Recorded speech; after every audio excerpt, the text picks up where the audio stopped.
Sachin police સ્ટેશનમાં તારીખ 10/8/2025ના રોજ એક ડીટેક મર્ડરનો કેસ દાખલ થયેલો છે। આ ગુનાની ટૂંક વિગત એવી છે કે આ ગુનામાં જેનું મર્ડર થયેલું છે એટલે કે ભોગ બનનાર નામે વિપિન ઉર્ફે કાળુ મદનસિંહ એની પત્ની સાથે સચિન વિસ્તારમાં રહેતો હતો। ગઈકાલ તારીખ 10/8/2025ના રોજ આ ભોગ બનનાર અને એના મિત્ર અમનસિંહ એ સચિન 4 રસ્તા આગળ ઊભેલા હતા। તો એ આ બંને જણ ત્યાં ઊભેલા હતા તો આરોપીઓ ટોટલ 6 આરોપીઓ ફરિયાદ મુજબ છે। આ 6 આરોપીઓએ એક સંપ થઈ અને આરોપીઓ એક એક્ટિવા અને રિક્ષામાં આવેલા હતા અને આ જે ભોગ બનનાર અને એના મિત્ર એમને ત્યાં મૂઢમાર માર્યો અને જેથી આ ભોગ બનનાર અને એનો મિત્ર અમનસિંહ નવસારી તરફના રોડ ઉપર ત્યાં ભાગ્યા।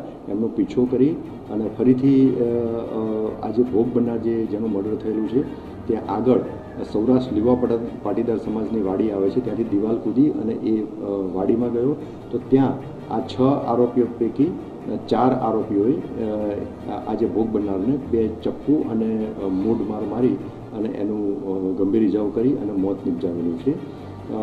ગુનાની જે ફરિયાદ જોતા આ ફરિયાદમાં ટોટલ 3 આરોપીના ટૂંકા નામ અને 3 આરોપીના નામ જણાવેલ નથી। એટલે ટોટલ ફરિયાદ જ્યારે દાખલ થઈ એ વખતે 6 આરોપી દર્શાવેલ હતા। આ જે 3 ટૂંકા નામ જે હતા એ 3 ટૂંકા નામ બાબતે પોલીસે તપાસ હાથ ધરી તો એમાંથી 3ના નામ ક્લિયર થઈ ગયા અને એના સિવાયના જે 3 જે નામ નહોતા ક્લિયર એમાંથી પણ બધાના નામ ક્લિયર થઈ ગયા છે। અને આ ટોટલ 6 આરોપીઓ પૈકી 2 આરોપી મેજર છે એ અને 1 આરોપી કાયદાના સંઘર્ષમાં એક આરોપી કે જેનું નામ એફઆઈઆરમાં નહોતું એનું નામ પણ ક્લિયર થઈ ગયું છે। પોલીસ તપાસ દરમિયાન 2 આરોપી અને 1 કાયદાના સંઘર્ષમાં આવેલ કિશોર એમના નામ ક્લિયર થઈ જતા આ ત્રણેય વિરુદ્ધમાં કાયદેસરની કાર્યવાહી હાથ ધરેલ છે।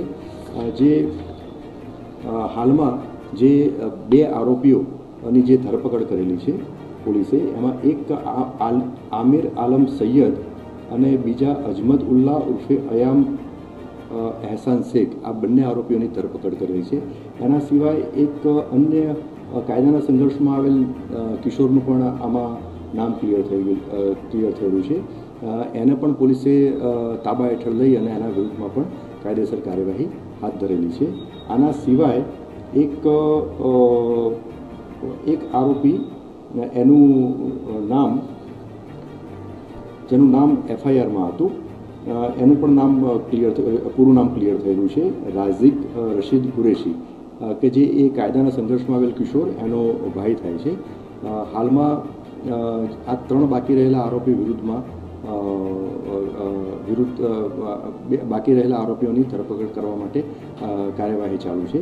આ ગુનાની જે ટૂંક વિગત એવી છે કે જે ભોગ બનનાર અને ભોગ બનનારની આરોપીઓ પૈકી 2 આરોપી સાથે અગાઉ ઝઘડો થયેલો હતો। એક મોબાઈલ ચોરી કરી અને એક ઈસમ એ મળી આવેલો હતો આરોપીઓ સાથે આરોપીઓ એને લઈ ગયા હતા। તો એ બાબતની એક જૂની અદાવત હતી। એ અદાવતને ધ્યાનમાં રાખીને જ આ આરોપીઓએ આ ભોગ બનનારની ઉપર હુમલો કરી અને તેનું મર્ડર કરેલું છે। હાલમાં ગુનાની તપાસ ચાલુ છે।